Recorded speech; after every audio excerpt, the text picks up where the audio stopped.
दिवाली फिर आने वाली है। सुधीर और गौरी के मन में दिवाली के आने से एक हूक सी उठती है।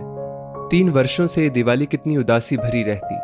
पूजा तो किसी तरह से हो जाती, लेकिन ना कोई उमंग, ना कोई उल्लास। सोनी बिटिया बहुत समझाती भी मम्मी पापा को, अब आप लोग भैया के लिए इतने दुखी मत हुआ करिए, हो सकता है कि भैया जहां भी हो कुशलता से हो। लेकिन सुधीर और गौरी को किसी भी तरह से मन में संतोष नहीं होता और उस दिवाली का दिन याद करके अक्सर रोने लग जाते। आज से 3 वर्ष पहले दिवाली वाले दिन हर बार की तरह खूब जोर शोर से तैयारियां की जा रही थी पूजा के लिए। संचित ने शाम को पटाखे फोड़ने के लिए खूब ढेर सारे पटाखे लाकर रखे थे। सभी लोग बहुत खुश थे क्योंकि त्योहार होता ही है खुशियां मनाने के लिए।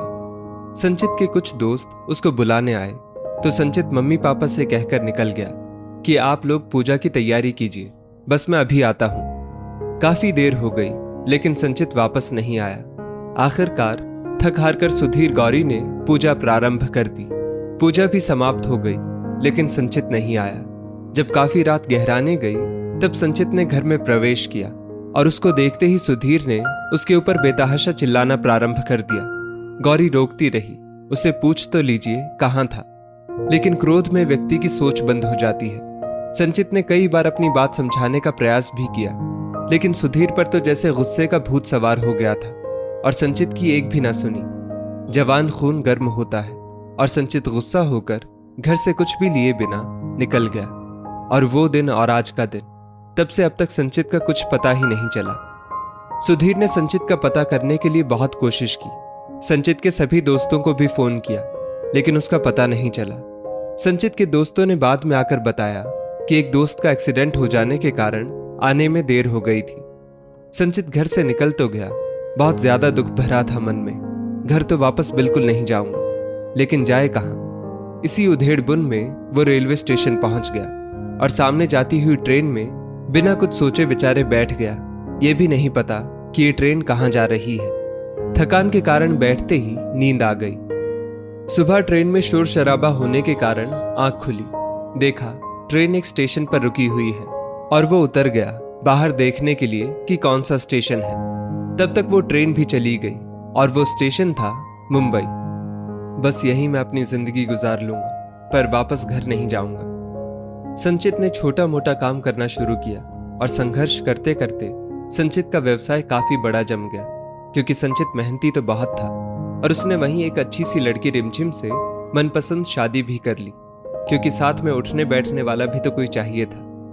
रिमझिम को जब सारी स्थिति के बारे में पता चला तो उसने धीरे धीरे संचित को समझाना शुरू किया। कभी आपने सोचा कि आपके मम्मी पापा की क्या हालत होगी आपके बिना, कैसे जी रहे होंगे वो? मम्मी पापा अगर डांटते हैं तो उनका हक होता है, और तुम इतना गुस्सा क्यों हो गए? गलती तो तुम्हारी भी थी, कहीं भी पीसीओ से फोन करके उनको सूचित कर देते। रिमझिम इसी तरह की बातें कर करके धीरे धीरे संचित को समझाने लगी। धीरे धीरे संचित भी अपने मम्मी पापा की याद में तड़पने लगा और फिर उसको बहुत पछतावा भी होता कि मैंने इतना ज्यादा गुस्सा करके गलती कर दी, काश एक बार घर वापस जा पाता। इधर आज सुधीर और गौरी आंखों में आंसू भरकर पूजा की तैयारियां कर रहे थे। तभी बाहर डोरबेल घनघना उठी। कौन आया इस समय? कहीं संचित तो नहीं? और दरवाजा खोलते ही सुधीर की आवाज संचित को देखकर गले में ही फंस गई। अरे कौन है, कहां रह गए आप? गौरी पूछती हुई बाहर की तरफ आई। वो भी संचित और रिमझिम को देखकर आश्चर्यचकित रह गई और आंखों से अविरल धारा बह निकली। कहां था तू? क्या तुझे हम लोगों की कभी याद नहीं आई? क्या कभी पलट कर आने का नहीं सोचा कि कैसे हैं तेरे मम्मी पापा? कभी ये नहीं सोचा? और ये कौन है तेरे साथ? पता नहीं कितने प्रश्नों की झड़ी एक साथ लगा दी गौरी ने।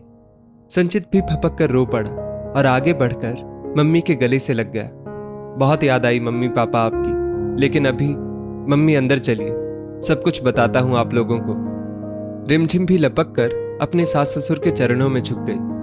मम्मी, ये है रिमझिम, मैंने आपसे बिना बताए इससे शादी कर ली और इसी के बहुत ज्यादा समझाने पर मैं आप लोगों के पास वापस आया हूं। मैं तो निरा बेवकूफ था, लेकिन आपकी बहू ने मेरी मति पर पड़ा गुस्से का पत्थर हटा दिया। शायद मैंने जीवन में बहुत बड़ी गलती की है आप लोगों को दुख देकर। गौरी ने आगे बढ़कर अपनी बहू रिमझिम को प्यार से कलेजे से लगा लिया।